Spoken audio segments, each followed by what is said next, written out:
E eu quero fazer uma reflexão bíblica no Salmo de número 107, do verso 23 ao verso 30. Tem tudo a ver com esse cenário. Eu gosto de dar um nome, eu que dou esse nome, a essa porção desse texto, do versículo 23 ao versículo 30.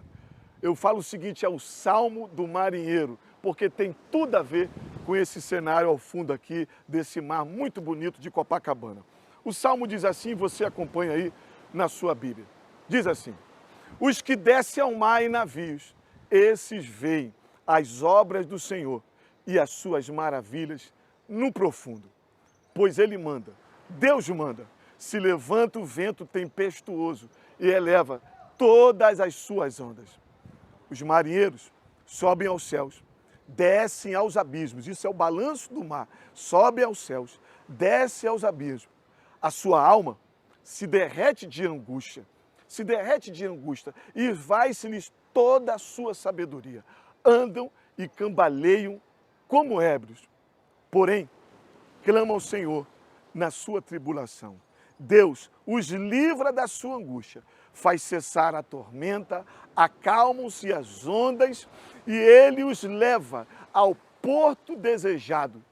E eles se alegram com a sua bonança. Fez bonança e Deus leva esses homens ao porto desejado. Eu quero fazer algumas reflexões em cima desse texto. A primeira é muito interessante.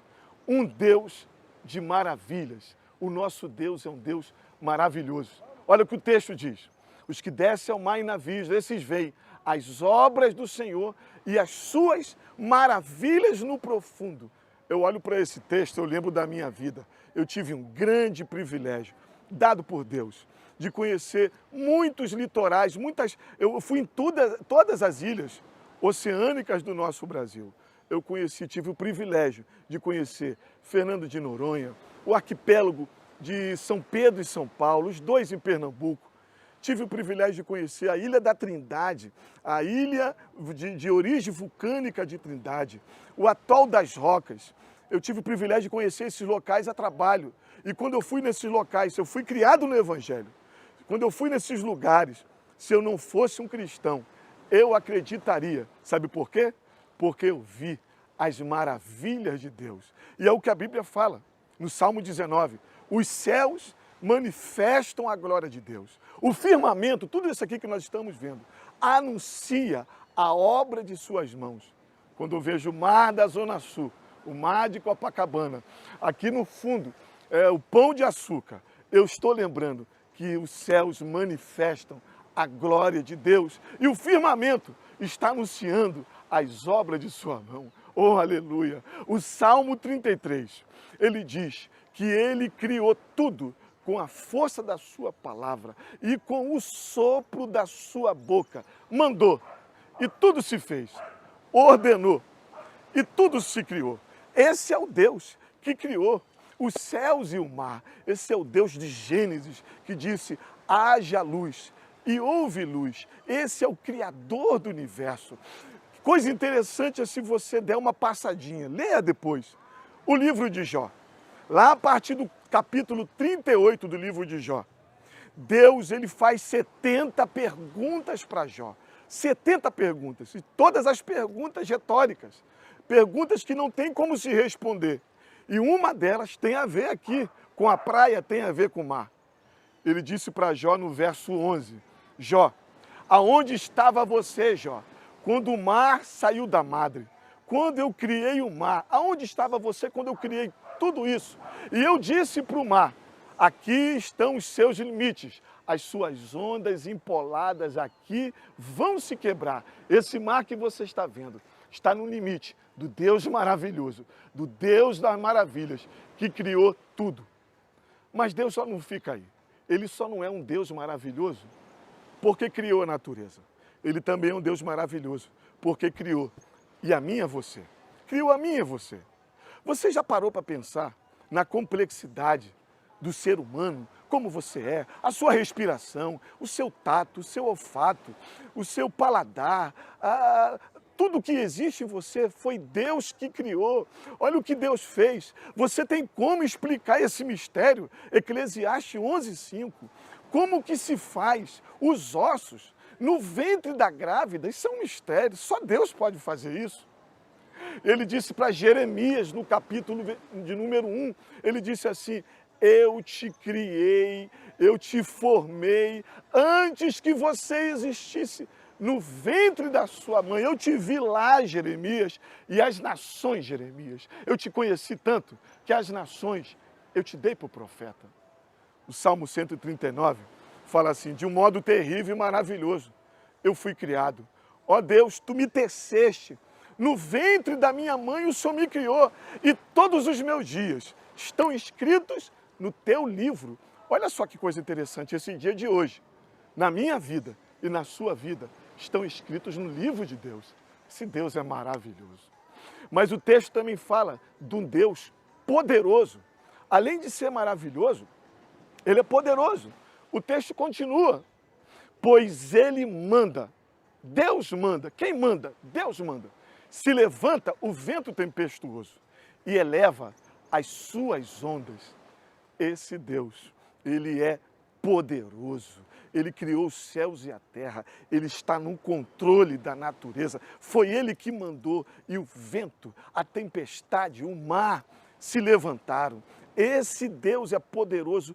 Assim como ele tem poder para estar no controle da natureza, ele tem poder para curar essa enfermidade, para abrir essa porta, para tirar essa angústia do seu coração. Olha o que diz os discípulos: quem é este que o vento e o mar lhe obedecem? Quem é esse? Esse Deus é poderoso. Mateus capítulo 18 diz, Jesus dizendo: todo poder, não é algum poder, não é pouco poder, todo poder foi lhe dado nos céus e na terra. Lucas 1:37, para Deus nada é impossível. Oh, queridos, nós temos tanto texto na Bíblia que mostra o poder da palavra de Deus, da palavra de Jesus. Uma certa feita, um centurião, ele foi pedir para Jesus que o seu servo fosse curado, e Jesus ia na casa dele. Sabe o que ele disse?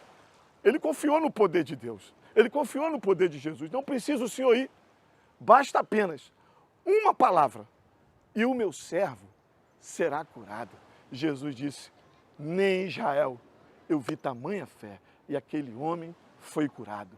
O nosso Deus é maravilhoso e o nosso Deus é poderoso. Aí o texto me dá um grande aprendizado. Além de dizer que Deus é maravilhoso, que Deus é poderoso, ele fala uma coisa interessante, tem a ver comigo e com você. Ele fala da fragilidade humana.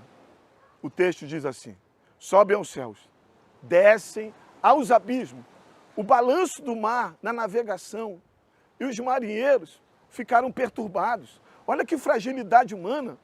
Os marinheiros, por causa de um balançar de navio, algumas coisas aconteceram com eles.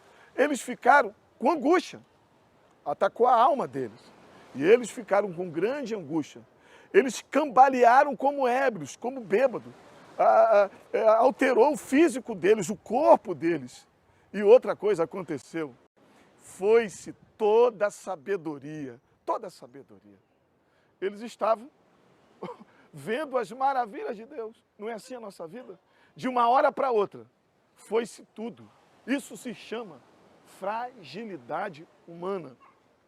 Me perdoe, você tem muito dinheiro na sua conta, você é muito frágil. Nós somos frágeis. Você tem poder, você tem autoridade na sociedade. Perdoe, você é muito frágil. A tua saúde é de ferro, você é frágil demais.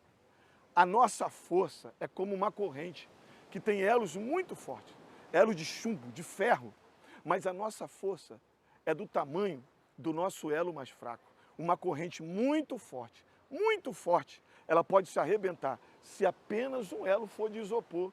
Assim é a nossa força. E a Bíblia fala da nossa fragilidade humana.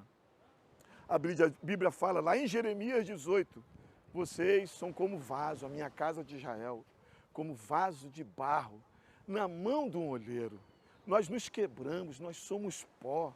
A Bíblia diz que nós somos pó, não adianta, nós somos frágeis demais.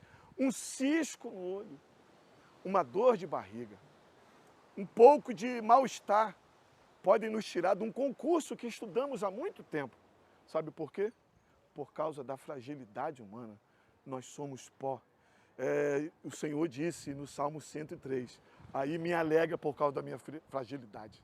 Ele diz, o homem é pó, eu conheço a sua estrutura, assim como o Pai conhece o seu Filho, nosso Deus, conhece a nossa estrutura e sabe, ele tem ciência que nós somos pó. De uma hora para outra, nós nos abalamos, mas o Deus da Bíblia, o nosso Jesus, conhece a nossa estrutura, porque a nossa fragilidade, se nós olharmos para esse Deus maravilhoso, Deus poderoso, nós somos ao mesmo tempo que somos frágeis, nós somos mais que vencedores em Cristo Jesus. E o texto termina de uma maneira muito grande. Há um abismo entre a minha fragilidade e as maravilhas e o poder de Deus. Então o que eu faço? O próprio Salmo explica. Eles clamam ao Senhor na sua tribulação. Leia o Salmo 107. Por 4 vezes aparece esse verso, repetidas vezes, 4 vezes.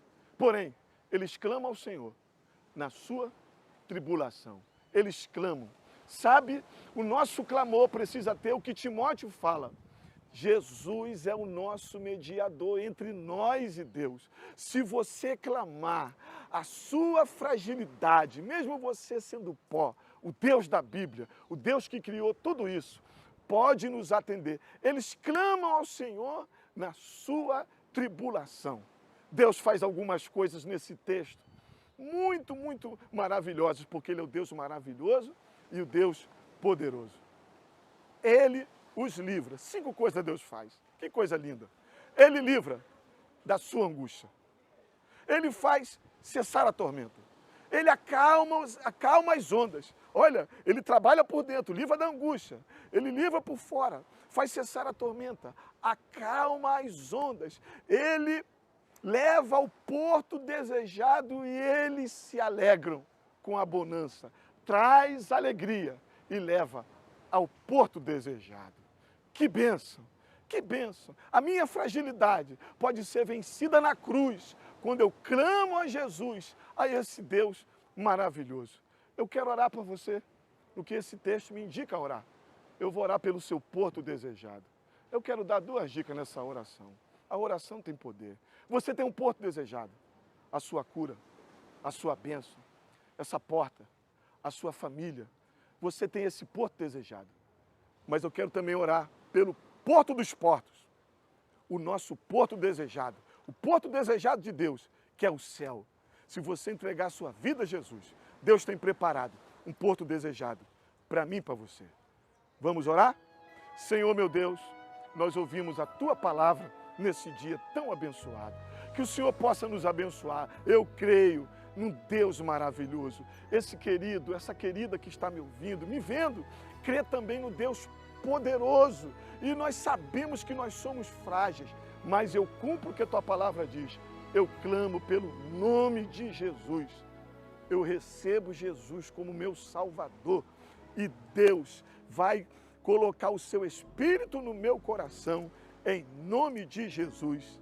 Amém. Que Deus te abençoe.